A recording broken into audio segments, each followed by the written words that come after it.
নবীজি সাল্লাল্লাহু আলাইহি ওয়াসাল্লাম বলেন, চারটি জিনিস ইযা কুন্না ফীকা ফালা আলাইকা মা ফাতাকা মিনাদ দুনিয়া। চারটি জিনিস যদি তোমার মধ্যে থাকে, ফালা আলাইকা, আর কোনো কিছু তোমার নাই। নবীজি বলেন, চিন্তার কোনো কারণ নাই। মা ফাতাকা মিনাদ দুনিয়া, এই চার জিনিস থাকার কারণে দুনিয়া তোমার হাতছাড়া হবে না। কথাটা একটু বোঝার দরকার। দুনিয়া হাতছাড়া হবে না এই চার গুণ থাকলে। এর দ্বারা উদ্দেশ্য কি?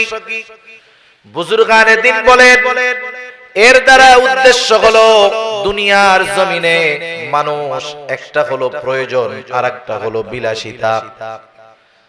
কথাটা বোঝানোর জন্য বলতেছি, একটা হলো প্রয়োজন আর একটা হলো বিলাসিতা। যখন কোন মানুষের ক্ষুধা লাগে, ক্ষুধা বুঝেন তো, যখন কোন মানুষের ক্ষুধা লাগে, তখন তার জন্য প্রয়োজন হলো ক্ষুধা নিবারণ করা, ক্ষুধাটাকে দূর করা। বলেন তো, ক্ষুধা নিবারণের জন্য কেউ যদি শুটকি ভর্তা দিয়ে ভাত খায়, তার খিদা দূর হবে কি হবে না? হবে। আবার কেউ যদি 10 প্রকারের তরকারি দিয়ে ভাত খায়, ক্ষুধা দূর হবে কি হবে না? তাহলে 10 প্রকারের তরকারি দিয়ে যদি খাবার খায়, ক্ষুধা নিবারণ হবে। এক প্রকার শুটকি ভর্তা দিয়েও যদি খায়, ক্ষুধা নিবারণ হবে। এই জায়গায় ক্ষুধা নিবারণ করার জন্য প্রয়োজন হলো খাবার। এটা এক প্রকারের তরকারি হলেই যথেষ্ট। আবার 10 প্রকার দিয়ে খেলেও ক্ষুধা দূর হবে, তবে এটা প্রয়োজনাতিরিক্ত, যেটাকে বলা হয় বিলাসিতা। ক্ষুধা নিবারণের জন্য এক ধরনের তরকারি যথেষ্ট। আবার দেখেন, এই যে শীতের কাল, শীতের সময়, শীত থেকে বাঁচার জন্য সোয়েটার দরকার, শীতের কাপড় দরকার। কারো যদি 2টা কাপড় থাকে, 2টা চাদর থাকে, 2টা সোয়েটার থাকে, অথবা একটাই থাকে, শীত থেকে বাঁচার জন্য এটা যথেষ্ট তার, এটা হলো তার প্রয়োজন। আবার যদি কারো 10টা থাকে, 15-20টা থাকে, এর দ্বারাও সে শীত থেকে বাঁচবে, তবে ওইগুলা হলো অতিরিক্ত, আর যেটাকে বলা হয় বিলাসিতা। এখানে নবীজি সাল্লাল্লাহু আলাইহি ওয়াসাল্লাম কি বুঝাইলেন? বুজুর্গানে দিন বলেন, নবীজি বুঝাইলেন, যখন কারো মধ্যে এই 4 গুণ অর্জন হয়ে যাবে, দুনিয়াতে তার প্রয়োজন মেটানোর ব্যবস্থা আল্লাহ তাআলা করবেন। দুনিয়ার যখন যেটা প্রয়োজন সেটা মেটানোর ব্যবস্থা আল্লাহ তাআলা করে দিবেন। দুনিয়ার মধ্যে আমাকে আপনাকে কেউ যদি দুনিয়ার প্রয়োজন মেটানোর নিশ্চয়তা দিয়ে দেয়, তাহলে ওই লোকটার দুনিয়াতে আর কোনো চিন্তা থাকতে পারে না। কারণ আমার যখন যেটা প্রয়োজন, শৌখিনতা বা বিলাসিতা না, সেটা যদি মেটানোর ব্যবস্থা হয়, তাহলে আর কোনো চিন্তা আছে? চিন্তা নাই। রাসূলুল্লাহ সাল্লাল্লাহু আলাইহি ওয়াসাল্লাম তাই জানায়া দিলেন, যেই 4 গুণ যদি অর্জন করো, দুনিয়ার প্রয়োজন মেটানোর ব্যবস্থা আল্লাহ তাআলা করে দিবে। 4 গুণের মধ্যে 1 নাম্বার, নবীজি সাল্লাল্লাহু আলাইহি ওয়াসাল্লাম বলেন, হিফযু আমানাতিন, আমানতের হেফাজত করা। রাসূলুল্লাহ সাল্লাল্লাহু আলাইহি ওয়াসাল্লাম প্রথম গুণের কথা বললেন, আমানতের হেফাজত করা। কারণ আমানতের হেফাজত এটা হলো মুমিনের ভূষণ, আর আমানতের খেয়ানত করা এটা হলো প্রকৃত মুনাফিকের অন্যতম আলামত। রাসূল আকরাম সাল্লাল্লাহু আলাইহি ওয়াসাল্লাম আমাদেরকে হাদিসের মধ্যে মুনাফিকের আলামতগুলো জানায় দিয়েছেন। আল্লাহর নবী জানায় দিয়েছেন, এক হাদিসের মধ্যে মুনাফিকের আলামত হলো 3টা, আর এক হাদিসের মধ্যে মুনাফিকের আলামত হলো 4টা। আমাদের জন্য শুধু ওই আলামতগুলা জানলে হবে বিষয়টা এমন নয়, বরং ওই আলামতগুলা আমাদের কারো মধ্যে যদি থাকে, আলামতগুলা বের করে ফেলতে হবে, নাইলে ক্ষতি কি? মুনাফিকের আলামত যদি আমাদের মধ্যে থাকে, তাইলে ক্ষতি কি হবে? ক্যান্সার রোগের নাম শুনছেন? ক্যান্সার, একটু জবাব দিয়েন কষ্ট করে। ক্যান্সার রোগের নাম শুনছেন? ক্যান্সার হলো অন্যতম একটি মরণ ব্যাধি। ক্যান্সার এমন এক রোগ, এটাকে নির্ণয় করা কঠিন। যখন ক্যান্সার মানুষ বুঝতে পারে তখন ফিরে আসাটা খুব কঠিন। কারণ ক্যান্সারের আলামত এটা বড় কোনো কিছু না। মনে করেন স্বাভাবিক ছোট্ট একটা ঘা দেহের কোন জায়গায় হলো, স্বাভাবিক হতেই পারে। ছোট ছোট ফোড়া হয় না মাঝে মধ্যে, ঘা হয় না? স্বাভাবিক ফোড়া বা ঘা হলে 2, 4, 8, 10 দিনের মধ্যে স্বাভাবিকভাবে সেরে যায়, যদি তার ডায়াবেটিস না থাকে। ডায়াবেটিস থাকলে এই ফোড়া সারতে একটু সময় লাগে। দেখা গেল লোকটার ডায়াবেটিস নাই কিন্তু ফোড়া উঠছে, 1 সপ্তাহ, মাস, 2 মাস, 3 মাস, 6 মাস চলে যায়, এই ঘাটা এই ফোড়াটা শুকায় না, যায়ও না। এলাকার ডাক্তার দিয়ে ট্রিটমেন্ট করায় কোনো লাভ হলো না। যখন দীর্ঘদিন ফোড়াটা যায় না, চিন্তিত হয়ে গেছে, চিন্তা করছে একটু চট্টগ্রাম যাই অথবা ঢাকা গিয়ে ভালো ডাক্তার দিয়ে একটু চেকআপ করাই।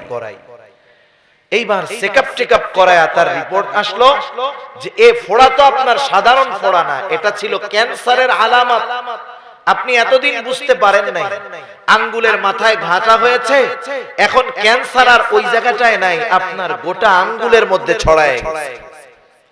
এখন যদি আপনি সুস্থ থাকতে চান, আপনার আঙ্গুলটাকে কেটে ফেলতে হবে, তা না হলে ক্যান্সারের ওই জার্ম, ক্যান্সারের ওই জীবাণু গোটা দেহে ছড়িয়ে যাবে, এটা আপনার মৃত্যুর কারণ হতে পারে। একটু বুঝে থাকলে জবাব দিবেন। কারো ব্যাপারে যদি এমন ভাবে রোগ ধরা পড়ে যে তার এক আঙ্গুলে ক্যান্সারের জীবাণু ছড়ায় গেছে, ডাক্তার বললেন আঙ্গুল কেটে ফেলতে হবে, তা না হলে গোটা দেহে ক্যান্সারের জীবাণু ছড়িয়ে মৃত্যুর কারণ হতে পারে।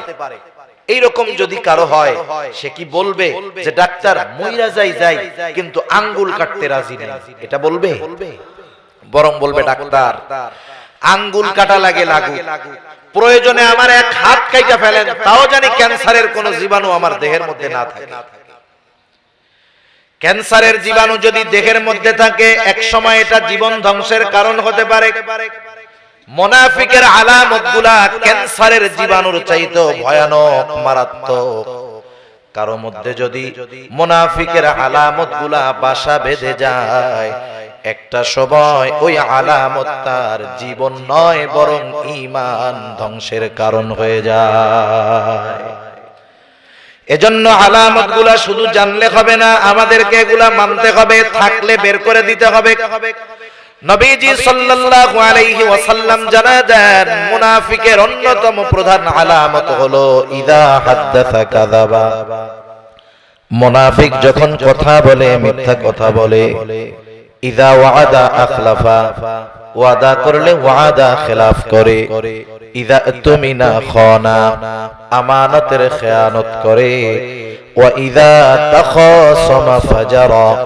মুনাফিকের যখন কারো সাথে তর্ক বিতর্ক হয়, ঝগড়া বিবাদ হয়, মুনাফিক অশ্লীল মন্দ বকাঝকা করে। মিথ্যা কথা বলা, ওয়াদা খেলাফ করা, আমানতের খেয়ানত করা, তর্ক বিতর্ক লাগলে, ঝগড়া বিবাদ হলে বকাঝকা দেওয়া, এই যে কর্মগুলা আপনাদের এলাকার মানুষের মধ্যে আছে না নাই? আফসোসের ব্যাপার, আলামত মুনাফিকের বেশি পাওয়া যায় মুমিনের মধ্যে। অনেক মুমিন পাবেন এই 4 ত্রুটি তার মধ্যে পরিপূর্ণভাবে আছে। আছে না নাই? থাকলে এগুলা বাইর করতে হবে, নাইলে ঈমান ধ্বংস হয়ে যেতে পারে। তা মুনাফিকের আলামতগুলোর মধ্যে অন্যতম আলামত আমানতের খেয়ানত করা। আমানতের খেয়ানত এটা শুধু যে আমল সম্পৃক্ত বিষয় এমন নয়, বরং আমানতের সম্পৃক্ততা ঈমানের সাথে। নবীজি সাল্লাল্লাহু আলাইহি ওয়াসাল্লাম এক হাদিসের মধ্যে বলেন, লা ঈমানা লিমান লা আমানাতা লা। নবীজি বলেন যার মধ্যে আমানতদারিতা নাই তার ঈমান নাই। আমানতের সম্পর্ক শুধু আমলের সাথে নয়, ঈমানের সাথে সম্পৃক্ত বিষয় হলো আমানতের হেফাজত। কিন্তু আফসোস, এ ব্যাপারে আমাদের উদাসীনতা থাকার কারণে, অজ্ঞতা থাকার কারণে, না জানার কারণে অনেক নামাজি মানুষ আমানতের খেয়ানত করতেছে, সে নিজেও জানে না। কেউ যদি না জানে যে আগুনে হাত পুড়ে যায়, কেউ যদি না জানে এটা, না যাই না যদি আগুনে হাত দেয়, হাতটা কি পুড়বে? একটু বলেন না, পুড়বে? আমি আপনি না জানি ঠিক, কিন্তু মুনাফিকের কর্ম, আমানতের খেয়ানত আমার আপনার দ্বারা দিনের পর দিন হয়েই যাচ্ছে। কারণ আমানতদারিতাকে আমরা নির্দিষ্ট একটা বিষয়ের মধ্যে সীমাবদ্ধ করে দিয়েছি। আমরা মনে করি আমানতদারকে, যার কাছে কোনো সম্পদ রাখা হলো, যথা সময়ে সে মালিকের সম্পদটা ফিরাইয়া দিল, লোকটা আমানতদার। আমরাও মনে করি আমার এই গুণটা তো আছে, আমিও মনে হয় আমানতদার। লেনদেন সম্পৃক্ত আমানতদারিতার ব্যাপারে আমাদের ধারণা আছে, কিন্তু আমানতদারিতা যে শুধু লেনদেন সম্পৃক্ত বিষয় নয়, আরো অনেক বিষয় আমানতের সাথে সম্পৃক্ত, এটা আমাদের জানা নাই। এটা আফসোসের ব্যাপার, এগুলো আমাদের জানার দরকার ছিল। তাহলে আমানত এক নম্বরে হয় লেনদেনের মধ্যে। আল্লাহ তাআলা কোরআনুল কারীমের মধ্যে বলেন, ইন্নাল্লাহা ইয়া'মুরুকুম আন তু'আদ্দুল আমানাতি ইলা আহলিহা। আল্লাহ তাআলা বলেন, নিশ্চয়ই আল্লাহ তাআলা তোমাদেরকে আদেশ করতেছেন, ইন্নাল্লাহা ইয়া'মুরুকুম আন তু'আদ্দুল আমানাতি ইলা আহলিহা, তোমরা আমানত তার প্রকৃত হকদারের কাছে পৌঁছায়া দাও। এই আয়াতের শানে নুজুল অন্য, কিন্তু মুফাসসিরিনে কেরাম বলেন এর দ্বারা সকল ধরনের আমানত উদ্দেশ্য। সেজন্য আমার আপনার কাছে যদি কারো আমানত থাকে, সম্পদ রক্ষিত থাকে, সম্পদের মালিকের যদি মনে নাও থাকে, আল্লাহ তাআলার আদেশ আমাকে আপনাকে নিজ দায়িত্বে ওই প্রকৃত মালিকের কাছে তার সম্পদ পৌঁছিয়ে দিতে হবে। কিন্তু আফসোস, এক্ষেত্রে আমাদের অনেক গাফলতি আছে। আমানতদারিতা তো বহুত দূরের কথা, আমরা তো মানুষের হক পরিপূর্ণ খেয়ে ফেলতে পারলে মনে করি অনেক সম্পদের মালিক হয়ে গেলাম। অনেক ক্ষেত্রে আমাদের সমাজে এরকম অনেক মানুষ আছে, কি করে জানেন? দোকানদারের থেকে বাকি আনছে 300 টাকা, মনে করেন কথার কথা। দোকানদার তো একজনকে সামলায় না, ব্যস্ততার সময় যখন এক দোকানে যাওয়া হয়, দোকানদার একজন, তার ক্রেতা 10 জন। আপনি বা আমি যে কোনো একজন তার কাছ থেকে 500 টাকার মাল বাকি এনে বললাম, ভাই লিখে রাখো, আমি পরে দিব। দোকানদার বলল ঠিক আছে। চলে আসলো ক্রেতা, দোকানদারের ভুলে লিখতে মনে নাই, কারণ ব্যস্ততা, লোকজন অন্যান্য আরো আছে। ক্রেতা যিনি, তার মনে আছে যে 500 টাকা পায়। কয়েকদিন পরে গিয়ে বলতেছে, ভাই খাতায় দেখো তো আমার কোনো বাকি টাকা আছে নাকি। দোকানদারের কিন্তু 500 লিখতে মনে নাই, দোকানদার লেখে নাই, ব্যস্ততার কারণে ভুলে গেছে। এইবার ও খাতাটা উল্টায় দেখে, খাতার মধ্যে ওই 500 টাকা লেখা নাই। দায়িত্ব কি? সে নিজের থেকে বলবে, ভাই তুমি তো আমার কাছে 500 টাকা পাইতা, সেটা তো তুমি লেখো নাই। দোকানদার খাতা দেখা বলে, ভাই এই কয় টাকা পাই, 500 টাকা আর বলে নাই। অনেক মানুষ আছে, সে তখন নিজে নিজে শয়তানের ধোঁকায় নিজেরে মুফতি সাহেব বানায় নেয়, বুঝেন নাই? তখন শয়তানের ধোঁকা দেয়, এ বেটা তোর মনে হয় ঠিক মতো মনে নাই, ও তো পাইলে লেখাই রাখতো। অথবা যদি পায়, ওর যেহেতু মনে নাই, তাহলে তুই এই 500 টাকা দিস না। একটু চিন্তা করে দেখেন। সেজন্য প্রকৃত সম্পদের মালিকের যদি স্মরণ না থাকে, জানাও না থাকে, দায়িত্ব হলো আমাকে ওই মালিকের সম্পদ নিজ দায়িত্বে ফিরিয়ে দিতে হবে। আদেশটা কার? আল্লাহ তাআলা। এগুলো আমরা খেয়াল রাখি। তাহলে আমানত এক নম্বরে হয় সম্পদের মধ্যে। আমি এই বিষয়টা আর লম্বা করব না। আমানতদারিতা শুধু সম্পদের মধ্যে হয় এমন নয়, কথাও কিন্তু আমানত হয়। রাসূলুল্লাহ সাল্লাল্লাহু আলাইহি ওয়াসাল্লাম বলেন, ইযা হাদ্দাসার রাজুলু সুম্মা ইলতাফাতা ফাহিয়া আমানাতুন।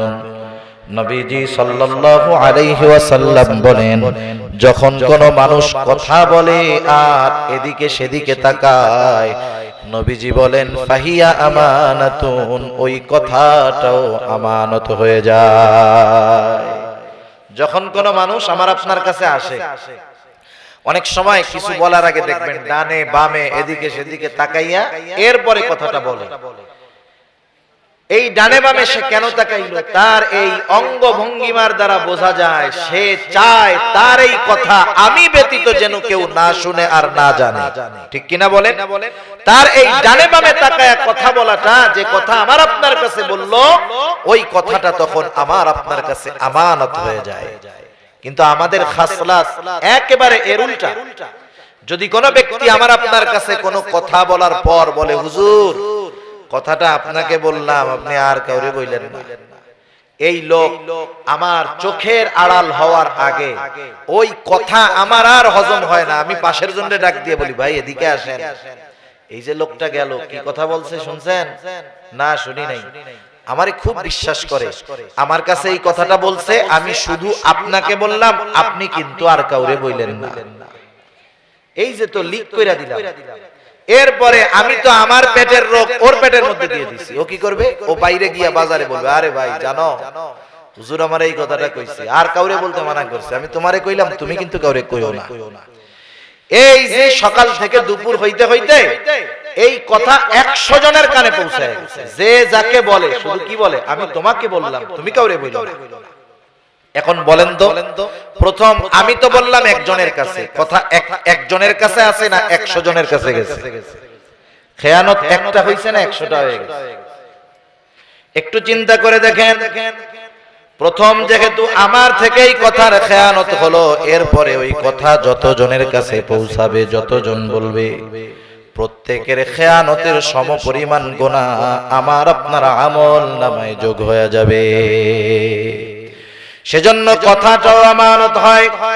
অনেক সময় এমন কিছু কথা আমার আপনার মুসলিম ভাই আমার আপনার কাছে আমানত হিসাবে বলে, যেই কথার মধ্যে তার সম্মান রক্ষিত থাকে। অনেক সময় তার এই গোপন বিষয়টা আমাকে বলল, আমি তার এই দুর্বলতার সুযোগ নিয়ে তাকে হয়রানি করি। কিন্তু খবরদার, অনেক সময় তার সাথে যদি শত্রুতাও হয়ে যায়, তার সাথে যদি সম্পর্ক বিনষ্ট হয়ে যায়, তার ওই গোপন কথাটা আমি মানুষের কাছে বলে দেই। অথচ দেখেন আমার আপনার নবীজি সর্বক্ষেত্রে কেমন আমানতদার ছিলেন। যেই কাফেরদের অত্যাচারে অত্যাচারিত হয়ে ওনার জন্মভূমি মক্কা ত্যাগ করা লেগেছে, ওই কাফেরদের কোনো আমানতের খেয়ানত পর্যন্ত আমার আপনার নবী করেন নাই। যাদের অত্যাচারে মাতৃভূমি ছাড়া লেগেছে, তাদের আমানত কিভাবে নবীজি রক্ষা করেছেন? যে হিজরতের রাতে যখন রাসূল সাল্লাল্লাহু আলাইহি ওয়াসাল্লাম রওনা দিবেন, নিজের বিছানায় হযরত আলী রাদিয়াল্লাহু তাআলা আনহুকে রেখে গেছেন। মূল উদ্দেশ্য হলো, তখনও নবীজির কাছে কাফেরদের কিছু আমানত ছিল। হযরত আলী রাদিয়াল্লাহু তাআলা আনহুকে দায়িত্ব দিয়ে গেছেন যে, আলী তুমি এই আমানতগুলা যথাযথভাবে মালিকদের কাছে পৌঁছায়া দিবা, এরপরে তুমি মদিনায় হিজরতের উদ্দেশ্যে রওনা দিবা। সেজন্য একটা সময় কারো সাথে আমার আপনার ভালো সম্পর্ক ছিল, তার গুরুত্বপূর্ণ কথা আমাকে বলছে, হতে পারে সামাজিক কারণে, রাজনৈতিক কারণে, ধর্মীয় কারণে, হয়তো তার সাথে আমার মনোমালিন্যতা হতে পারে, দ্বন্দ্ব হতে পারে। খবরদার, ওই সময় তার ওই গোপন কথাটাকে আমি অস্ত্র হিসাবে ব্যবহার করব না। শত্রু যত হোক, মনোমালিন্যতা যত হোক, আমি তার ওই কথাগুলা আমানতদারিতার সাথে হেফাজত করব। করা যাবে তো ইনশাআল্লাহ?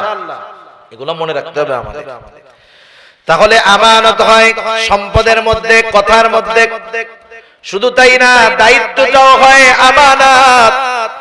এখন তো এমন এক জামানা, এমন এক সময়, এমন এক কাল, একটা সময় মানুষ দায়িত্ব নিতে চাইতো না, এখন দায়িত্ব নেওয়ার জন্য প্রতিযোগিতা করে। শুধু তাই না, ঘুষ দিয়া হইলেও দায়িত্ব নিতে হবে। আছে না নাই? এক সাহাবীর ব্যাপারে এমন বর্ণনা আছে, একদিন এক মজলিসে ওনার অনুপস্থিতিতে আলোচনা হইতেছে।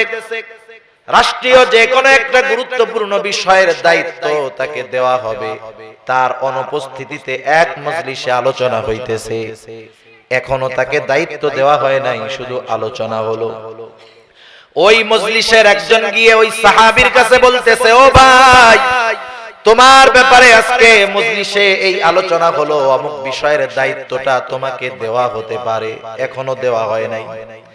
যখন কানে গেছে রাষ্ট্রীয় এই বিষয়ের দায়িত্ব দেওয়া হতে পারে, ওই সাহাবী চিন্তায় পড়ে গেছেন, উনি কি করবেন ভাবতেছে।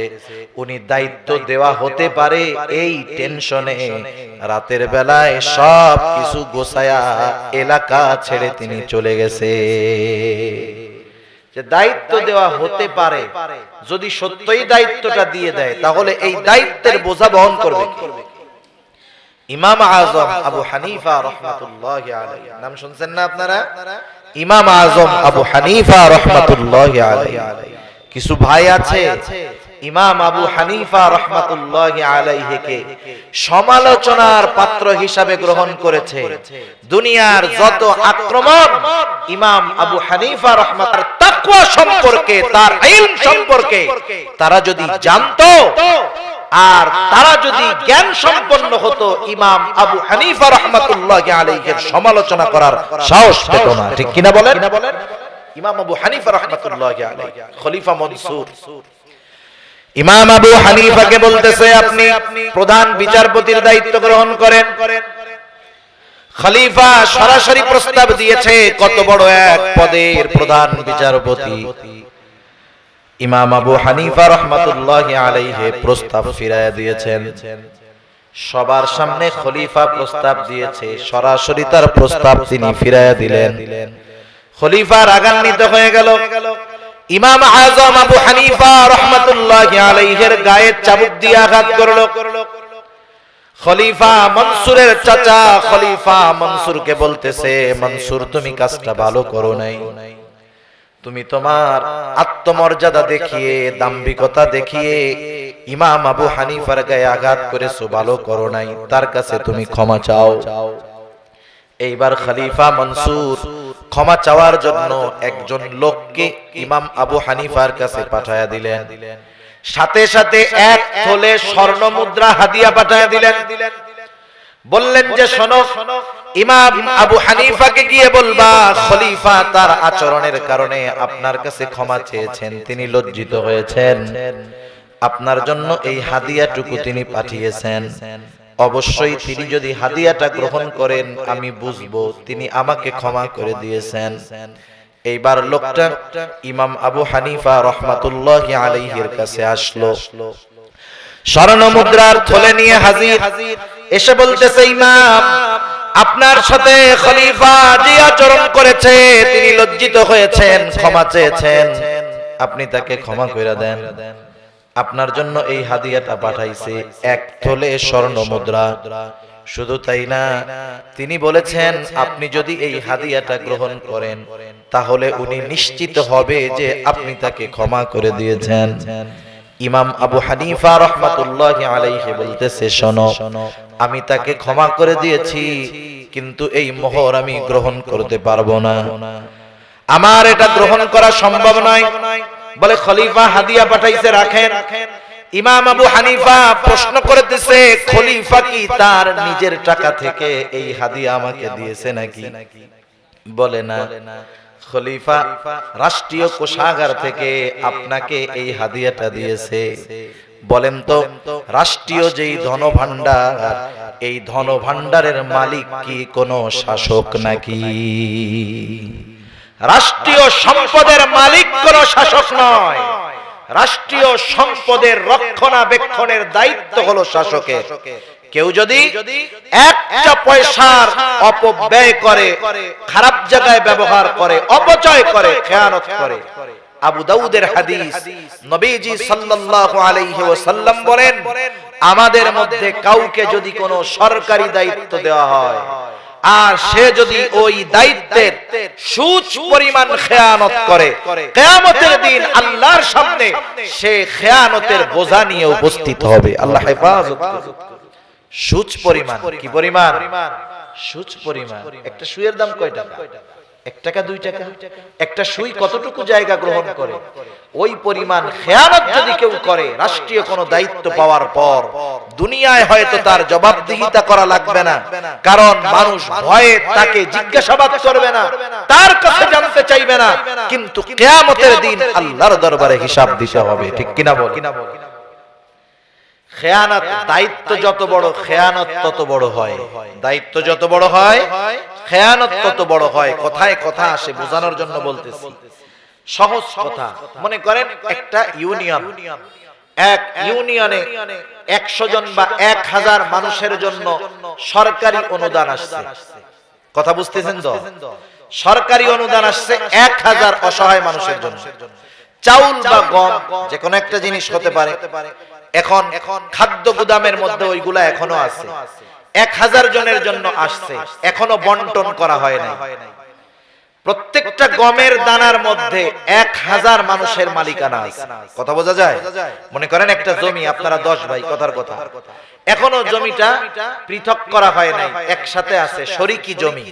ওই জমি থেকে যদি এক মুষ্টি মাটি উঠানো হয়, বলেন তো এক মুঠ মাটির মধ্যে হক কয়জনের আছে? 10 জনের। যেহেতু এখনো ওই গম বন্টন হয় নাই, প্রতি গমের মধ্যে 1000 মানুষের হক আছে।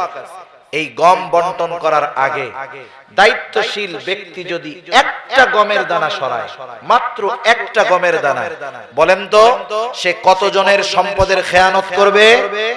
1000 জনের। এই গমটা যদি ইউনিয়নের খাদ্য গুদামে নয়, একেবারে বাংলাদেশের জাতীয় খাদ্য গুদামে থাকে, বাংলাদেশের একেবারে জাতীয় খাদ্য গুদাম যেটা, তাহলে ওইখানে তো হক 100 জনের নয়, দেখা যাবে কোটি কোটি মানুষের হক আছে এক একটা গমের দানার মধ্যে। রাষ্ট্রের প্রধান যদি একটা গম চুরি করে, এক গম চুরি করে কোটি মানুষের সাথে সে খেয়ানত করবে। ঠিক কিনা বলে? এজন্য আগের মানুষরা দায়িত্ব ভয় পাইতো কেন? কারণ দায়িত্ব যত বড়, খেয়ানতের পরিধি হয় তত বড়। ইমাম আবু হানিফা রাহমাতুল্লাহি আলাইহি বলতেছেন, এই যে সম্পদ, এই সম্পদ কি খলিফার নিজের কিনা? বলে না, এটা উনি বাইতুল মাল, রাষ্ট্রীয় কোষাগার থেকে আপনাকে দিয়েছেন। এইবার ইমাম আবু হানিফা রাহমাতুল্লাহি আলাইহি বলতেছেন, শোনো, রাষ্ট্রের সম্পদ খলিফা কাউকে হাদিয়া দেওয়ার অধিকার রাখে না, এই হাদিয়া আমি গ্রহণ করতে পারবো না। লোকটা এবার বলতেছে, ইমাম আপনার গ্রহণ করা লাগবে না, আপনি শুধু রেখে দেন, মানুষদের মাঝে সাদকা করে দিবেন, আপনার খাওয়া লাগবে না, নাইলে বাদশা কিন্তু রাগান্বিত হয়ে যাবে। ইমাম আবু হানিফা রাহমাতুল্লাহি আলাইহি বললেন, শোনো, এই সম্পদ আমি ব্যয় করলাম কি করলাম না, খাইলাম কি খাইলাম না, বাদশা এটা দেখবে না, খলিফা এই কথাই জানবে, ইমাম আবু হানিফা আমার দেওয়া হাদিয়া সে গ্রহণ করেছে। আমি খাই আর না খাই, মানুষকেই দিয়ে দিলাম, কিন্তু সে তো জানবে যে ইমাম আবু হানিফা আমি রাষ্ট্রীয় সম্পদ থেকে তাকে যেই হাদিয়া দিয়েছি সেটা সে গ্রহণ করেছে। কত সচেতন বিচক্ষণ মানুষ, তাকওয়া কোন পর্যায়ে, চিন্তা করে দেখেন। ইমাম আবু হানিফা বললেন, যাও ফিরায় দাও, তারে মাফ করে দিছি, কোনো অসুবিধা নাই, গ্রহণ করতে পারবো না। সম্পদ ফিরায় দিল। খলিফার কানে যখন এই কথা গেল, আরো রাগান্বিত হয়ে গেছে। এবার রাগে জেলখানার মধ্যে আটকায় ফেললো। আনুষঙ্গিক আরো কিছু কারণ আছে, মূল কারণ ছিল এইটা যে দায়িত্ব গ্রহণ করে নাই। ঐতিহাসিকেরা লিখে, ইমামে আজমকে চাবুক দিয়ে আঘাত করা হতো আর বলা হতো, তোমাকে ছেড়ে দেওয়া হবে, তুমি প্রধান বিচারপতির দায়িত্ব গ্রহণ করো। ইমামে আজম জেলখানার মধ্যে চাবুকের আঘাত সহ্য করেছে, তবুও দায়িত্ব গ্রহণ করেন নাই। ঐতিহাসিকেরা দুইটা বর্ণনা লেখেন। এক বর্ণনায় পাওয়া যায়, চাবুক মারতে মারতে ইমাম আবু হানিফার অবস্থা বড় করুণ, তবুও তিনি দায়িত্ব গ্রহণ করেন নাই। একটা সময় খাবারের সাথে বিষ মিশায় দেওয়া হলো, ইমাম আবু হানিফা রাহমাতুল্লাহি আলাইহি দুনিয়া থেকে চলে গেল। আর একটা বর্ণনা আসছে ঐতিহাসিকদের থেকে, উনি যখন প্রচন্ড রকমের অসুস্থ হয়ে গেলেন, ওনাকে বাসায় পাঠায়া দেওয়া হলো, গৃহবন্দী করে ফেলা হলো। ইমাম আবু হানিফা রাহমাতুল্লাহি আলাইহি জীবনের অন্তিম সময়গুলো আবদ্ধ ঘরের মধ্যে কাটায়া দিলেন। চিন্তা করে দেখেন, এরপরেও ইমামে আজম প্রধান বিচারপতির দায়িত্ব গ্রহণ করেন না। বলেন তো, এই দায়িত্ব নেওয়ার যোগ্যতা যা দরকার সেটা কি ইমামে আবু হানিফার মধ্যে ছিল? নিঃসন্দেহে ছিল। তামাম দুনিয়ার মধ্যে যদি ওই সময় একজন মানুষ প্রধান বিচারপতির দায়িত্ব গ্রহণ করার সম্পূর্ণ যোগ্যতা সম্পন্ন থাকতো, ওই একজন হতো ইমাম আবু হানিফা রাহমাতুল্লাহি আলাইহি। কেন গ্রহণ করেন নাই দায়িত্ব?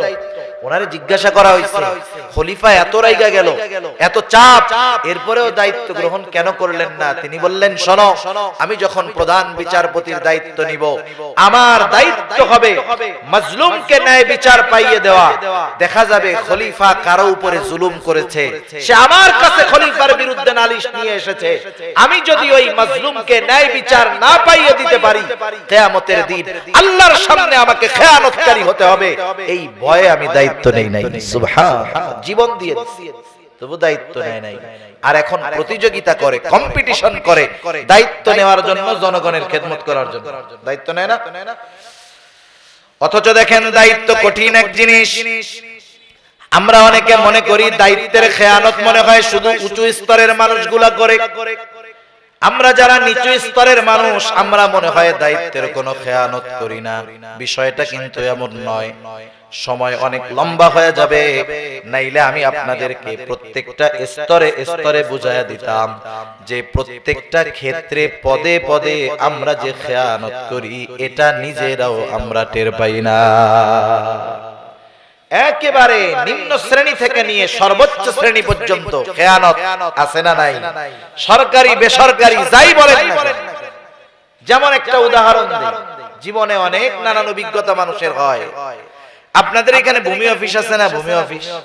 ভূমি অফিস ছিলেন তো? প্রত্যেকটা ইউনিয়নে এক একটা ভূমি অফিস থাকে। ওই ভূমি অফিসের মধ্যে ওই ইউনিয়নের সব পর্চা কাগজপত্র থাকে। ওই ইউনিয়ন অফিসে সরকার থেকে নিয়োজিত একজন লোক থাকে ইউনিয়নের মানুষদেরকে সেবা দেওয়ার জন্য। এই সেবা দেওয়া তার দায়িত্ব। দায়িত্ব পালন করতে গিয়ে মাস শেষে তাকে উপযুক্ত পরিমাণ সম্মানী দেওয়া হয়, বেতন দেওয়া হয়। ঠিক কিনা বলেন? এটা আপনার আমার মানুষের টাকা থেকেই দেওয়া হয়। বাংলাদেশের মধ্যে পরিস্থিতি এমন, আপনি ভালো মানুষ, গেছেন ইউনিয়ন পরিষদে, আপনার একটা কাগজ দরকার। আপনি তারে বলবেন যে আমার দাগ নাম্বার এইটা এটা এটা, খুঁজে দেন তো। সে আলমারি খুঁজে 3 ঘন্টায়ও পাবে না। একদিন, 2 দিন, 3 দিন যাবেন, কাজ হবে না। এরপরে আপনি যদি চিন্তা করেন কাজ কেন হয় না, আরেকজনের সাথে পরামর্শ করলেন, বলে ভাই জীবনেও তোমার কাগজ খুঁজে পাবে না, একটা শর্তে পাবে। কি শর্তে? চা পান খাওয়ার টাকা দিও। একটা চা আর একটা পান খাইতে লাগে 10 টাকা, কিন্তু ওরা যে চা আর পান খায় ও 10 টাকায় হয় না, মিনিমাম 1000 টাকা লাগে। ঠিক না? চা পান খাওয়ার টাকা দিও, কাজ হবে। চা পান খাইতে 1000 টাকা। যখন আপনি তো মাজলুম, সে আপনারে ঘুরাইতেছে, পারতেছেন না, বিপদে পড়ে বাধ্য হয়ে আপনি ঠিকই দিলেন, খুশি হয়ে তো দেন নাই, বাধ্য হইছেন দিতে। আপনি যখন তারে ওইটা দিবেন, দেখবেন যেই কাগজ 3 দিন খুঁজে পায় নাই, ওর 3 মিনিটও লাগবে না ওইটা পাইতে। শুধু এই লোকটা দায়িত্বের খেয়ানতকারী, কোনো সন্দেহ নাই। এটা যদি কোনো নিম্ন স্তরের মানুষ করে, মাঝে মধ্যে কাজের জন্য আপনারা লোক নেন না? যে কোনো বাড়ির কাজের জন্য, জমির কাজের জন্য লোক লাগান না? কি বলে আপনাদের এদিকে? হ্যাঁ, কি বলে? জন নেয় বা কামলা নেয়, কি বলে? নেয় না? যে তুমি আমার এই কাজটা করে দিবা, আমার এই জমিটা পরিষ্কার করে দিবা, দুপুর পর্যন্ত করবা, 500 টাকা পাবা, এরকম লোক নেয় না? কৃষক নেয়, আমাদের কোন এলাকায় বলে জন নেয়, কোন এলাকায় বলে বিভিন্ন শব্দ বলে আর কি। তা আপনি আপনার কাজের জন্য নিয়োগ দিবেন তাকে যার কাজের ব্যাপারে আপনার ধারণা আছে। ঠিক না? যে এই লোকটা এতটুকু জমি 5 ঘন্টায় পরিষ্কার করতে পারবে। আপনি চুক্তি করলেন যে এটা পরিষ্কার করবা, বিকেল বেলায় সে টাকা নিয়ে যাবে। সে ইচ্ছা করে আপনার কাজ বিলম্ব করলো, 1 ঘন্টার কাজ 2 ঘন্টা লাগাইলো, একদিনের কাজ 2 দিন লাগাইলো। সামর্থ্য থাকার পরেও দায়িত্ব পালন করে নাই। ওই লোকটা বিকালে আইসা আপনারে বলল, চাচা যেই জমিটা পরিষ্কার করতে দিয়েছেন, এই জমিটার ঘাস অনেক মজবুত শক্ত, আমি টাইনা টুইনা উঠাইতে পারি নাই, আমি তো পারছি, আমি শক্তিশালী মানুষ, এই জন্য অর্ধেক করছি, অন্য কেউ হইলে অর্ধেকও পারতো না, আমি আগামীকাল বাকিটা করে দিব। দেখেন সে কিন্তু পুরা জমি পরিষ্কার করার যোগ্যতা তার মধ্যে ছিল, সে ওই দায়িত্ব পালন না করে যখন পরিপূর্ণ পারিশ্রমিক গ্রহণ করলো, নিঃসন্দেহে সে দায়িত্বের খেয়ানতকারী। ঠিক কিনা বলেন? আপনাদের এলাকার অবস্থা জানি না, স্কুলের মধ্যে সবার মেধা তো সমান নয়, শিক্ষাঙ্গনের অবস্থাগুলা কি একটু বলার দরকার। শিক্ষা জাতির মেরুদণ্ড, শিক্ষক জাতির শ্রেষ্ঠ সন্তানদেরকে গড়েন আগামী প্রজন্ম জানি ভালো হয়। আমরা স্কুলে পড়ছি এক সময়, আমাদের শিক্ষক মুসলমানও ছিলেন, অমুসলিমও ছিলেন। আমরা অমুসলিমদেরকে শিক্ষক হিসাবে যতটুকু সম্মান করার এখনো যদি দেখা হয় তাদেরকে করি, কিন্তু আফসোস আজকে শিক্ষকদের পিটায় অহরহ ঘটনা আমরা শুনি কি শুনি না বলেন? কেন শুনি? কারণ শিক্ষকরাও তো তাদের দায়িত্ব পালন করে না, তারাও তো দায়িত্বের খেয়াল করে। কেমনে করে? মনে করেন এক ক্লাসের মধ্যে অঙ্কের টিচার অঙ্ক করাইতেছে, কথা বুঝতেছেন তো আপনারা? অঙ্কের শিক্ষক অঙ্ক করাইতেছে, সবার মেধা সমান নয়, কাউকে একবার বললে বোঝে, ওই একই জিনিস বোঝানোর জন্য আরেকজনকে 10 বার বলা লাগে। স্যার অঙ্কটা করলেন, বললেন অঙ্ক তোমরা বুঝতে পারছো? 20 জন ছাত্র আছে ক্লাসের মধ্যে, সামনের 4 জন বলতেছে স্যার আমরা বুঝতে পারছি, বাকি 16 জন বুঝতে পারে নাই। তারা বলে স্যার অঙ্ক তো বুঝি নাই। স্যারের দায়িত্ব কি? বাকি 16 জনকে ওই অঙ্ক বা ওই পড়াটা বুঝায়া দেওয়া, এটাই তো দায়িত্ব নাকি? স্যার কি বলে জানেন? অঙ্ক বুঝবা কেমনে? তোমরা তো আমার কোচিং এ আসো না, প্রাইভেটে আসো না, ওই প্রাইভেটে আইসো অঙ্ক বুঝায়া দিব। স্যারের দায়িত্ব ছিল কি, উনি করলো কি? এই ধরনের শিক্ষক এইভাবে দায়িত্ব পালন করে মাস শেষে পরিপূর্ণ পারিশ্রমিক নিচ্ছেন, বেতন নিচ্ছেন, কোনো সন্দেহ নাই ওই শিক্ষকও দায়িত্বের আমানতের খেয়াল রাখেন। আলোচনা আর লম্বা নয়, তাহলে আমানত হয় লেনদেনের মধ্যে, কথার মধ্যে, দায়িত্বের মধ্যে, সময়টাও হয় আমানত। সেই জন্য কেউ যদি কারো সাথে কোনো বিষয়ে সময়ের ব্যাপারে চুক্তিবদ্ধ হয় যে আমি 10টা থেকে 2টা পর্যন্ত আপনার এই কাজটা করে দিব, এটা আমাকে দিতে হবে, ঠিক আছে চাকরি করেন। যারা চাকরি করে ওই চাকরির সময়টাও কিন্তু আমানত, ওই সময়টা মালিক পক্ষ বা কর্তৃপক্ষের অনুমতি ছাড়া কেউ নিজের কাজে ওই সময় থেকে 1টা মিনিট সময়ও ব্যয় করতে পারবে না। একজন বুজুর্গের ঘটনা শোনাই আপনাদের, ওনার নাম হলো মাজহার নানুতুবি রহমাতুল্লাহি আলাইহি। মাজহার নানুতুবি রহমাতুল্লাহি আলাইহি এক মাদ্রাসার খেদমত করতেন। মাসের শেষে তিনি সময় হিসাব করে ওজিফা বেতন গ্রহণ করতেন। ক্লাসের সময় উনি কখনো 1টা সেকেন্ডও অন্য কোনো কাজে ব্যয় করতেন না। একদিন এক লোক ওনার কাছে আসছেন, আসার পরে বলতেছেন হযরত কথা বলতেই হবে, খুবই গুরুত্বপূর্ণ কথা।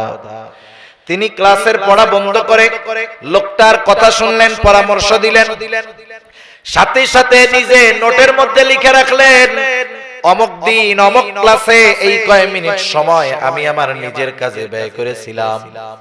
মাসের শেষে যখন ওনাকে ওজিফা দেওয়া হলো, উনি সময় হিসাব করে ওই যেই কয় মিনিট নিজের কাজে ব্যয় করেছেন সেই কয় মিনিটের ওজিফা টাকা তিনি ফেরত দিয়ে দিলেন। অফিস থেকে জিজ্ঞাসা করা হলো হযরত কি ব্যাপার, এটা কি বেশি গেছে নাকি? তিনি বললেন না, এটা বেশি এসেছে এমনটা নয়, বরং অমুক দিন অমুক ক্লাসে 10টা মিনিট সময় আমি আমার নিজের কাজে ব্যয় করেছিলাম, ওই 10 মিনিট সময়ের ওজিফা গ্রহণ করা আমার জন্য বৈধ হবে না। চিন্তা করেন। আর আমরা কি খবর পাই জানেন? বাংলাদেশের অনেক শিক্ষা প্রতিষ্ঠানের প্রধান শিক্ষক, বাংলাদেশের অনেক গুরুত্বপূর্ণ সরকারি অফিসের প্রধান দায়িত্বশীল, বছরের পর বছর উনি দেশের বাইরে অবস্থান করতেছেন, অথচ তার নামে প্রেজেন্টও হয়, মাস শেষে বেতনও অ্যাকাউন্টে জমা হয়ে যায়, কিন্তু ওনার কোনো খবর নেই। আছে না নাই? অভাব। এই যে সময়ের খেয়ানত, এটাও যেন আমাদের দ্বারা না হয়। সময়টাও আমানত, শরীয়তের বিধিবিধান আমানত। আল্লাহ তাআলা বলেন ইন্না আরাদনাল আমানাতা আলাস সামাওয়াতি ওয়াল আরদি ওয়াল জিবাল فأبين أن يحملنها وأشفقن منها وحملها الإنسان আল্লাহ রাব্বুল আলামিন বলেন আমি এই আমানত আসমানের কাছে জমিনের কাছে পর্বতমালার কাছে পেশ করলাম তারা প্রচন্ড রকমের ভীত সন্ত্রস্ত হয়ে গেল এই আমানত তারা গ্রহণ করলো না বহন করলো না আল্লাহ তাআলা বলেন ওয়া হামালাহাল ইনসান মানুষ এই আমানত বহন করলো মুফাসসিরিনে কেরাম বলেন কি সেই আমানত কোন মুফাসসির বলেন সেই আমানত হলো কোরআন কোন মুফাসসির বলেন সেই আমানত হলো শরীয়তের বিধিবিধান একই কথা একই কারণ কোরআনুল কারীম হলো হুদাল্লিন নাস মানুষের জন্য পথ প্রদর্শক হুদাল্লিল মুত্তাকিন মুত্তাকিনদের জন্য পথ প্রদর্শক ঠিক কি না বলেন শরীয়তের যত বিধিবিধান আছে সব আমানত যে কোনো আদেশ আমানত যে কোনো নিষেধ আমানত কেউ যদি কোনো আদেশ অমান্য করে আল্লাহ তাআলা বলেছেন নামাজ কায়েম করো এখন কেউ যদি নামাজ না পড়ে এক নম্বরে আদেশ অমান্য করার কারণে সে খেয়ানতকারী দুই নম্বর নামাজ না পড়ার কারণে যেই শাস্তি যেই গুনাহ সেটা তার আমলনামায় যোগ হবে যে কোনো নিষেধ আমানত আল্লাহ তাআলা বলেছেন হারাম খেও না সুদ খেও না ঘুষ খেও না অন্যের হক নষ্ট করো না জোরপূর্বক কারো সম্পদ খেও না কেউ যদি এই নিষেধ অমান্য করে নিষেধটা ছিল আমানত এক নাম্বার সে করলো খেয়ানত দুই নাম্বার যেই নিষেধটা কাজে পরিণত করলো যেই গুনাহটা করলো নিঃসন্দেহে সেই গুনার সেই পাপের যেই শাস্তি সেটাও তার জন্য অবধারিত এজন্য শরীয়তের সকল আদেশ নিষেধ আমাদের জন্য কি একটু বলেন না আমানত আমানত আমাদের অঙ্গ প্রত্যঙ্গ আমানত অঙ্গ প্রত্যঙ্গের খেয়ানত কেমনে হয় অঙ্গ প্রত্যঙ্গ দিয়ে যখন গুনাহ করি তখন খেয়ানত হয় বিশাল পর্দায় যখন ফুটবল খেলা দেখি খেয়ানত হয় আপনাদের দিকে পর্দা লাগায় খেলা দেখার জন্য হায় রে গজবের গজব দেশ ছড়ায়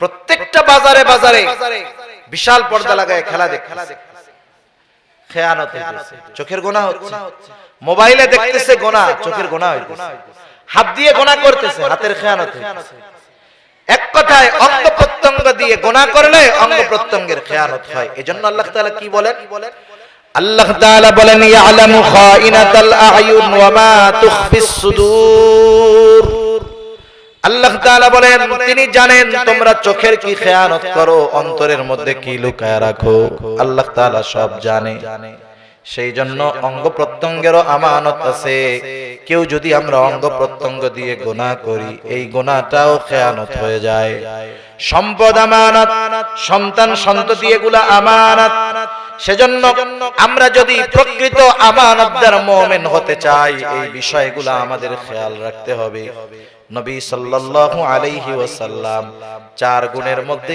প্রথম যেই গুণের কথা বললেন হিফযু আমানাতিন আমানতের হেফাজত করা যতটুকু আলোচনা হলো এতটুকু যদি আমরা আমানতদারিতার ব্যাপারে জ্ঞান রাখতে পারি আমলে পরিণত করতে পারি আশা করা যায় আমরা শুধু মুমিন থাকব না আমরা আমানতদার মুমিন হয়ে যাব আল্লাহ তৌফিক দিক সবাই বলি আমিন এক নাম্বার গুণ হিফযু আমানাতিন আমানতের হেফাজত করা দুই নাম্বার গুণ সিদকু হাদিসিন সত্য কথা বলা কি কথা সত্য কথা বলা নবী সাল্লাল্লাহু আলাইহি ওয়াসাল্লাম জানায় দেন সত্যবাদিতার সুফল কি একটু খেয়াল দিয়ে শুনি রাসূল আকরাম সাল্লাল্লাহু আলাইহি ওয়াসাল্লাম বলেন ইন্নাস সিদকা ইয়াহদি ইলাল বির ওয়া ইন্নাল বিররা ইয়াহদি ইলাল জান্নাহ নবীজি বলেন নিশ্চয়ই সত্য মানুষকে কল্যাণের পথ দেখায় আর কল্যাণ মানুষকে জান্নাতের পথ দেখায় সত্যবাদিতার উপরে যারা থাকে তারা হলো সিদ্দিক আমরা সবাই সিদ্দিক হইতে চাই তো সিদ্দিক উপাধি সাধারণ উপাধি না আল্লাহ রাব্বুল আলামিন সিদ্দিকিন যারা, সত্যবাদী যারা, তাদের কত ফজিলতের কথা বলছে। আমরা সবাই সিদ্দিক হইতে চাই না? কারা কারা চাই একটু হাত উঁচা করি তো। নারায়ে তাকবীর, আর একটু জোরে নারায়ে তাকবীর। হাত নামাই আমরা, আলহামদুলিল্লাহ। কষ্ট নিয়েন না, একটু হাত উঠাইলাম, মুরব্বীরা আছে। মাঝে মধ্যে এই তাকবীর দেওয়ার দরকার। আমরা তাকবীর কম দিতে দিতে ইসলাম বিদ্বেষীরা এখন এই তাকবীরটাকে একটি দলের তাকবীর বানায় ফেলতেছে। আপনারা যারা হয়তো শুনে থাকবেন, নাও শুনে থাকতে পারেন, এগুলা ঈমানের দাবি, বলতে হবে, কিছু করার নাই। এই কথাটা আমি আগে বলতাম, কিন্তু জেহেনে আসলো পরে, বলার দরকার। একজন পুলিশ গতকাল, উনি মুসলিম ধর্মের নয়, হিন্দু ধর্মের একজন মানুষ, উনি গতকাল সাংবাদিকদেরকে বলতেছেন নারায়ে তাকবীর, আল্লাহু আকবার। এটা হলো বাংলাদেশের অন্যতম একটি রাজনৈতিক দল জামাতে ইসলামীর স্লোগান। বলেন তো, এটা কি জামাতে ইসলামীর স্লোগান না তামাম দুনিয়ার সব মুসলমানের স্লোগান? যারা একথা বলতে চায় নারায়ে তাকবীর জঙ্গিবাদের স্লোগান, নারায়ে তাকবীর অমক দলের স্লোগান, এরা বুঝতে হবে এদের ভবিষ্যৎ পরিকল্পনা বড় মন্দ, ঠিক কিনা বলেন? এজন্য এই তাকবীর বেশি বেশি দিতে হবে সবার। এই তাকবীরের মধ্যে আলাদা এক পাওয়ার আছে, দেখেন নাই? একবার বাইডেনের আগে যে প্রেসিডেন্ট ছিল ডোনাল্ড ট্রাম্প, এক জায়গায় বড় বক্তব্য দিচ্ছে। তারা যখন কোথাও যায়, এক স্তর নয়, মিনিমাম 5 স্তরের নিরাপত্তা থাকে। তারা যখন কোথাও যায় সর্বোচ্চ নিরাপত্তা তাদেরকে দেওয়া হয়। সে বক্তব্য দিতে উঠছে, পিছন থেকে একজন শুধু বলছে নারায়ে তাকবীর, আল্লাহু আকবার, আর কাইপা শেষ। চিন্তা করে দেখেন, একটা তাকবীরের আওয়াজ এ দুনিয়ার, বর্তমান দুনিয়ার সর্বোচ্চ প্রভাবশালী রাষ্ট্রপ্রধানের অবস্থা খারাপ বানায় দিতে পারে। তাইলে ওদের মতো সাধারণ যারা, ওরা তো তাকবীরকে ভয় পাবেই, ঠিক কিনা বলেন? এজন্য তাকবীর আমাদের বেশি বেশি দিতে হবে। তা যাই হোক, সিদ্দিক আমরা হতে চাই। নবীজি কি বলেন? রাসূলুল্লাহ সাল্লাল্লাহু আলাইহি ওয়াসাল্লাম এরপরে বলেন, যখন কোন ব্যক্তি সত্য বলতেই থাকে, একটা সময় ওই লোকটা আল্লাহ তাআলার নিকটে সিদ্দিক বলে গণ্য হয়ে যায়। এরপরে নবীজি বলেন, ওয়া ইন্নাল কিযবা ইয়াহদি ইলাল ফুজুর ওয়া ইন্নাল ফুজুরা ইয়াহদি ইলান নার। নবীজি বলেন, মিথ্যা মানুষকে পাপের পথ দেখায়, আর পাপ মানুষকে জাহান্নামের পথ দেখায়, আগুনের পথ দেখায়। এরপরে নবীজি বলেন, একটা মানুষ যখন মিথ্যা বলতেই থাকে, একটা সময় সে আল্লাহ তাআলার নিকটে মিথ্যাবাদী বলে গণ্য হয়ে যায়। আল্লাহর নিকটে যদি সিদ্দিক হওয়া যায়, এর চাইতে খুশ নসিব আর কিছু হইতে পারে? আল্লাহর নিকটে যদি মিথ্যাবাদী হতে হয়, এর চাইতে পোড়া কপাল আর কিছু হইতে পারে? সেজন্য আমরা মিথ্যা বর্জন করব। মিথ্যা হলো সকল গুনাহের মা। শুধু তাই না, মিথ্যা আমরা ছোটদের সাথেও বলবো না, মিথ্যা আমরা ছোটদের সাথেও বলবো না। সাথে সাথে একটা মানুষ যখন সমাজে মিথ্যা বলতে থাকে, একটা সময় ওই লোক যদি আল্লাহর কসম কইরাও সত্য কথা বলে, তার ওই সত্য কথাটাও বিশ্বাস করে না, কারণ মানুষ ওকে মিথ্যাবাদী মনে করে, ঠিক না? আমরা ক্লাস 4 অথবা 5 এ এক দুষ্টু রাখালের গল্প পড়ছি। আপনারা পড়ছেন কেউ এই জায়গায় সেই গল্পটা? এক রাখাল সে জঙ্গলের পাশে তার গরুকে বেঁধে মানুষের সাথে একটু মজা করার জন্য চিৎকার করতেছে, বাঘ বাঘ বাঘ। আশেপাশের সব মানুষ তাদের কাজকর্ম ফেলে দিয়ে লাঠি সোটা নিয়ে রাখালের কাছে হাজির। কোথায় বাঘ? রাখাল এইবার বলে, আমি তো তোমাদের সাথে একটু মজা করলাম। মানুষগুলা বিরক্ত হয়ে রাগ হয়ে চলে গেল। আবার কিছুদিন পর ওই রাখাল আবার দুষ্টমি করলো, ডাকতেছে বাঘ বাঘ বাঘ। আবার কিছু মানুষ, অল্প কিছু মানুষ লাঠি নিয়ে হাজির। কোথায় বাঘ? বলে, আমি তো তোমাদের সাথে একটু মজা করলাম। লোকগুলা বিরক্ত হয়ে চলে গেল। এইবার কয়েকদিন পর সত্যই বাঘ এসে তার গরুর উপরে আক্রমণ করলো। এইবার রাখাল ডাকতেছে বাঘ বাঘ বাঘ। একটু বুঝে থাকলে বলেন, আগে 2 দিন সে মিথ্যা কথা বলেছে ঠিক, কিন্তু আজকে সত্য বলে নাকি মিথ্যা বলে? একটু জোরে কর না, কি কয়? মানুষ তার সত্য কথার আওয়াজ মানুষের কানে যাইতেছে, কিন্তু ব্যক্তি মিথ্যাবাদী হিসাবে প্রসিদ্ধি লাভ করার কারণে ওর সত্য কথাটাও মানুষ বিশ্বাস করতেছে না।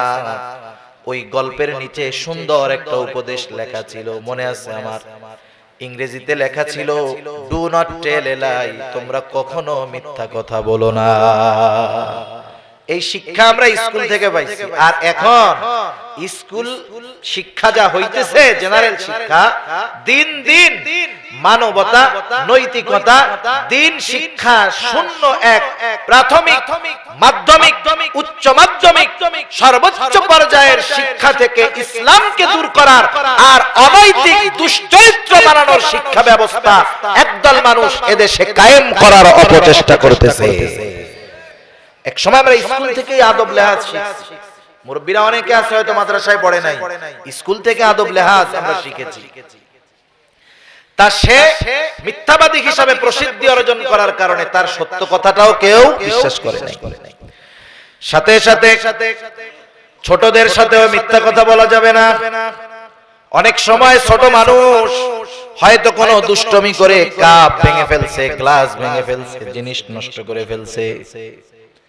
আমরা অনেক সময় দেখি বাচ্চাটা বুঝতে পারছে মা হয়তো পিটানে, ভয়ে সে দৌড় দিয়ে দূরে চলে যায়। এইবার মা তাকে বলে, এই দৌড় দিবি না, দৌড় দিলে কিন্তু পিটানি দিমু, এইদিকে আয় তাইলে কিছু বলবো না। এবার বাচ্চা চিন্তা করে দৌড় দিলে তো মার দিবে, তাই মা বলছে কাছে যাইতে, যাই কিছু বলবে না। যেই কাছে আসে মা ধরে কি লাগায়? মার লাগায়। এই কাজটা যদি কোনো মানুষ একদিন, 2 দিন, 3 দিন, 4 দিন করে, এরপরে একদিন ওই ছোট বাচ্চা চিন্তা করবে, আরে কাছে গেলে তো মারে। এবার আম্মু বলতেছে, এই দৌড় দিবি না, কাছে আয়, নালে কিন্তু মার দিমু, কাছে আসলে কিছু বলবো না। এবার বাচ্চা কি বলবে? না না আমি যাব না, তুমি মিথ্যা কথা কও, তোমার কাছে গেলে আমারে তুমি পিটানি দিবা। একটু চিন্তা করে, মনোবিজ্ঞান নিয়ে যারা গবেষণা করে এরা বলতেছে, যখন কোন বাচ্চা কিছু বুঝতে শিখে, 3 বছরের বাচ্চা কিন্তু অনেক কিছু বুঝে, 4 বছরের বাচ্চা আর একটু বেশি বুঝে। যখন তার বুঝের শুরু, দুধ ছেড়েছে, এখন সে বুঝতে শিখে এটা ভালো মন্দ, সে যদি কারো ব্যাপারে এই বিশ্বাস তার মধ্যে ঢুকে যায় যে আমার সাথে উনি মিথ্যা কথা বলে, আমার আম্মু আমার সাথে মিথ্যা কথা বলে, আমার আব্বু মিথ্যা কথা বলে, ওই বাচ্চা বড় হওয়ার পরেও তার মধ্যে ওই বিশ্বাস জাগ্রত থেকে যায় যে আমার মা আমার সাথে মিথ্যা কথা বলে। কত বড় ক্ষতির কারণ না এটা? এজন্য ছোটদের সাথে আমরা মিথ্যা কথা বলবো না, তাদের মিথ্যা আশ্বাস দিব না। নবীজি সাল্লাল্লাহু আলাইহি ওয়াসাল্লামের কাছে একদিন একজন মহিলা আসছে, একজন মহিলার সাথে ছোট একটা বাচ্চা। ওই বাচ্চাটা দৌড় দিয়ে দূরে চলে যায়। মহিলা বাচ্চাটাকে বারবার ডাকতেছে, কিন্তু বাচ্চাটা কাছে আসে না। এবার ওই মহিলা হাতের মুঠ পাকায়া বাচ্চার দিকে ইশারা করতেছে যে এদিকে আসো, তোমাকে মজা দিব, মজা দিব। এইবার বাচ্চাটা দৌড় দিয়ে ছুটে মহিলার কাছে চলে আসলো। মহিলা হাতের মুঠ খুলে বাচ্চার হাতের মধ্যে একটা খেজুর দিয়ে দিল। রাহমাতুল লিল আলামিন নবীজি এই দৃশ্যটা খেয়াল করতেছিলেন। নবীজি এইবার মহিলাকে উদ্দেশ্য করে বললেন, ও মহিলা, তুমি যদি ওই বাচ্চার হাতে কিছু না দিতা, অবশ্যই তুমি মিথ্যাবাদী বলে গণ্য হতা। সেজন্য ছোটদের সাথেও আমরা কি বলবো না? মিথ্যা কথা বলবো না, বদ অভ্যাস হয়ে যাবে পরে। আপনি প্রত্যেকদিন মজা দেন, আপু আমারে যাইতে দাও, চকলেট এনে দিমু তোমারে। হয়তো একদিন স্মরণ নাই, 2 দিন স্মরণ নাই, 3 দিন স্মরণ নাই, এক সময় বলবে আব্বু চকলেট তো আনলা না। এক সময় কি মনে করবে যে বাপ আমার সাথে মিথ্যা কথা বলে, আম্মু মিথ্যা কথা বলে। সেজন্য ছোট বাচ্চাদের সাথে মিথ্যা কথা বলবো না, মিথ্যা তাদের শিখাবো না, মিথ্যা তাদের শিখাবো না। 3 নাম্বার নবীজি বলেন ওয়া হুসনু খলিকাতিন, উত্তম চরিত্রের অধিকারী হওয়া। এই বিষয়টা লম্বা একটা বিষয়, একেবারে সংক্ষেপে বোঝানোর জন্য বলতেছি। আমরা যদি উত্তম চরিত্রের অধিকারী হতে চাই, রাসূল আকরাম সাল্লাল্লাহু আলাইহি ওয়াসাল্লামের চারিত্রিক বৈশিষ্ট্যগুলোকে অবশ্যই আমাদের অনুসরণ করতে হবে। আর আমরা যদি নবীজির উত্তম চরিত্র এগুলাকে অনুসরণ করে উত্তম চরিত্রের মালিক হতে পারি, লাভটা কি? নবীজি সাল্লাল্লাহু আলাইহি ওয়াসাল্লামকে জিজ্ঞাসা করা হলো, হযরত আবু হুরায়রা রাদিয়াল্লাহু তাআলা আনহু থেকে বর্ণিত হাদিস, নবীজিকে জিজ্ঞাসা করা হলো, ইয়া রাসূলুল্লাহ, মিজানের মধ্যে সবচাইতে ওজন হবে কোন আমল? রাসূলুল্লাহ সাল্লাল্লাহু আলাইহি ওয়াসাল্লাম নামাজের কথা বলেন নাই, রোজার কথা বলেন নাই, হজের কথা বলেন নাই, যাকাতের কথা বলেন নাই। নবীজি বললেন, মিজানে সবচাইতে ওজন হবে যেই আমল, সেটা হলো উত্তম চরিত্র। সুবহানাল্লাহ। শীতের দিন ঠান্ডা পানি দিয়ে ওযু করে নামাজ পড়া বহুত কষ্টের কাজ, বহুত কষ্টের কাজ, এটা সবার দ্বারা সম্ভব।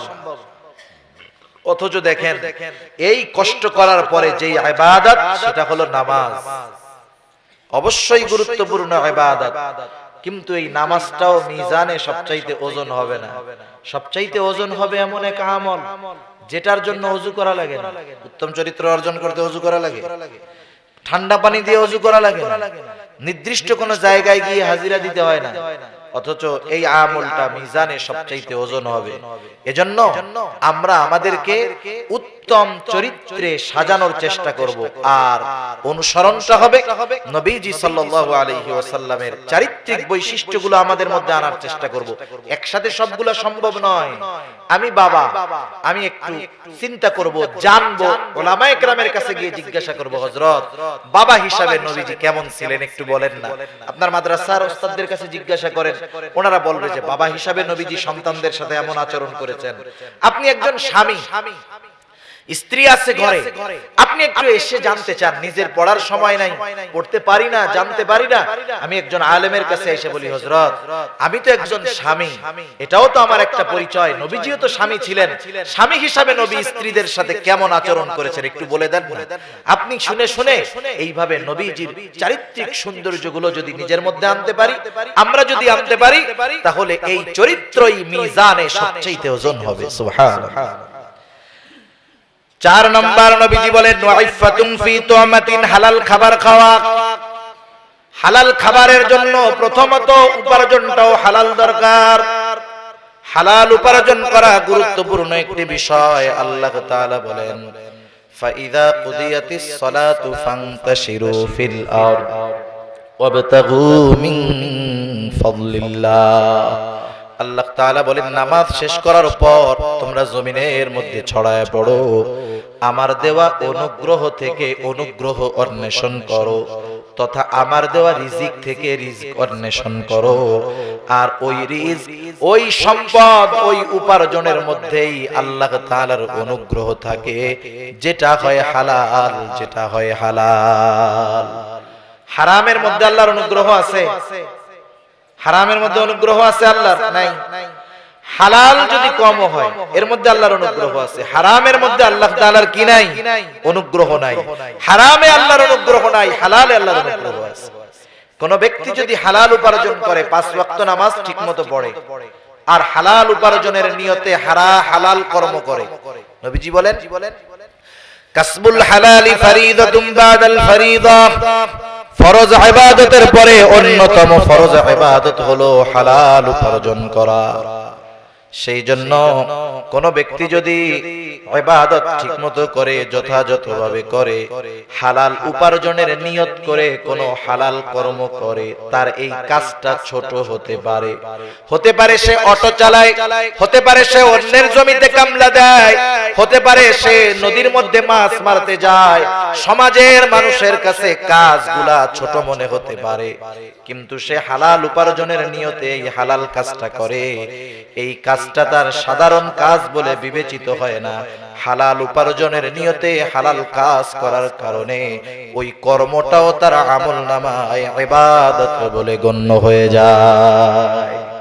সেজন্য 1 নম্বরে হালাল উপার্জন, 2 নম্বর খাবারটা হালাল।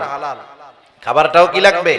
হালাল। আমাদের সমাজে কিছু মানুষ আছে উপার্জন নিয়ে টেনশন করে না, হারাম হয় হোক, কিন্তু খাবার হালাল কিনা এটা নিয়ে খুব চিন্তায় থাকে। আছেন এরকম একদল মানুষ, পকেটের মধ্যে ঘুষের টাকা, সুদের টাকা, এগুলা কি হালাল না হারাম? হারাম টাকা। বাজারে গেছে, বড় মহিষ জব হইছে, ওয়াজে শুনছে উলামায়ে কেরামের কাছ থেকে যে হালাল প্রাণী যদি আল্লাহর নাম ব্যতীত ইচ্ছা করে আল্লাহর নাম বাদ দিয়ে অথবা কোনো বাবার নামে পীরের নামে জবাই দেওয়া হয়, ওই হালাল প্রাণীর গোশত আর হালাল থাকে না, হারাম হয়ে যায়। এবার কসাইরে গিয়ে জিজ্ঞাসা করে, এই এত বড় মহিষ যে জবাই দিলি, তুই কি জবাই দেওয়ার সময় আল্লাহর নাম বলছিস, মানে বিসমিল্লাহ কইছস? এখন কসাই কয়, কাকা আমি এত বোকা না, আমি নিজে নামাজ কালাম পড়ি না, নিজের গুনার ঠেলায় অস্থির।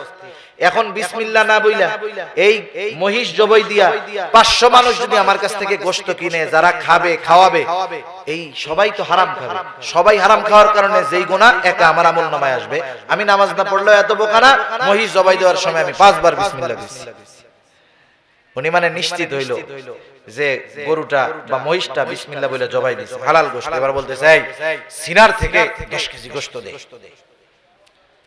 10 কেজি গোশত নিয়ে পকেট থেকে যেই টাকা দিল, হালাল না হারাম? হারাম। চিন্তা করে দেখেন কত যাচাই বাছাই করলো গোশত কেনার আগে যে এটা হালাল কিনা, অথচ পকেটে যেই টাকাটা উপার্জন করলো এটা হালাল পন্থায় এসেছে কিনা সেই চিন্তা ওনার মধ্যে নাই। সেজন্য উপার্জনও হালাল লাগবে, খাবারটাও হালাল লাগবে। কারো খাবার যদি হারাম হয়, হারাম তার বড় বড় 4টা ক্ষতি হয়। কয়টা ক্ষতি একটু জোরে কোন? 1 নাম্বার ক্ষতি, কেউ যদি হারাম খায় তার দোয়া আল্লাহ কবুল করে না। দোয়া কবুলের কিছু জায়গা আছে, সময় আছে, সে যদি ওই জায়গা ওই সময় অনুযায়ী দোয়া করে, কবুল হবে না। 2 নাম্বার, যে হারাম খায় তার ইবাদত আল্লাহ তাআলা কবুল করেন না। আল্লাহ তাআলা বলেন, ইয়া আইয়ুহার রাসূলু কুলু মিনাত তাইয়্যিবাতি ওয়া আমালু সলিহা। আল্লাহ তাআলা বলেন, হে রাসূলগণ আপনারা পবিত্র খান আর আমলে সলিহ করেন। বুজুর্গানে দিন বলেন, এটার দ্বারা এটাই বোঝা যায় পবিত্র খাবার তথা হালাল খাবার আগে, আমলে সলিহ পরে। এর দ্বারা উদ্দেশ্য হলো যার খাবার পবিত্র নয় তথা হালাল নয়, তার আমলে সলিহ হয় না, মানে তার আমল আল্লাহর দরবারে কবুল হবে না। 3 নাম্বার ক্ষতি, নবীজি বলেন, লা ইয়াদখুলুল জান্নাতা জাসাদুন গুযিয়া বিল হারাম। নবীজি বলেন, হারাম বক্ষণকারীর শরীর জান্নাতে প্রবেশ করবে না। হারাম বক্ষণকারীর শরীর জান্নাতে প্রবেশ করবে না। 3টা ক্ষতি হলো, 1 নাম্বার দোয়া কবুল হয় না, 2 নাম্বার ইবাদত কবুল হয় না, 3 নাম্বার জান্নাতে প্রবেশ করতে পারবে না। 4 নাম্বার, কেউ যদি হারামকে হালাল মনে করে তার ঈমান থাকবে না। সমাজে অনেক মানুষ আছে হারামকে খায় আর আলহামদুলিল্লাহ বলে, খায় হারাম কি বলে? আলহামদুলিল্লাহ বলে। সরকারি চাকরি করত, 20,000 টাকা বেতন পায়। চাকরিকালীন সময় সংসার চালাইতে অনেক কষ্ট হইতো। এখন চাকরি শেষ, টেনশন নাই কোনো। মসজিদে আসে, লম্বা তাসবিহ দানা নিয়ে তাসবিহ পাঠ করে। একজন জিজ্ঞাসা করতেছে, চাচা এখন তো চাকরি নাই, আগে তো চাকরি ছিল, পরিবার চালাইতে তখন খুব কষ্ট হয়ে যাইত শুনছি, এখন চাকরি নাই, আপনার টেনশনও নাই, এখন চলে কেন? বলে, শোনো, চাকরি শেষ করার পর সরকার একসাথে আমারে 50 লাখ টাকা দিচ্ছে। এই 50 লক্ষ টাকা সুন্দর মতো আমি সোনালী ব্যাংকে ফিক্সড ডিপোজিট করে রাখছি। মাসে মাসে 50,000 পাই। আগে পুরা মাস চাকরি করে পাইতাম হলো 20,000, এখন 50 লাখ জমা রাখছি, কোনো কাজকর্ম নাই, মাসে পাই 50,000। আলহামদুলিল্লাহ, খুব ভালো চলছে। টাকা কিসের? কন্যা সুদের। সুদের কিসের টাকা? টাকা সুদের। খাইয়া কি কয়? আলহামদুলিল্লাহ। আহা, এই হলো আমাদের দেশের অবস্থা। খায়ও হারাম, শুকরিয়াও আদায় করে।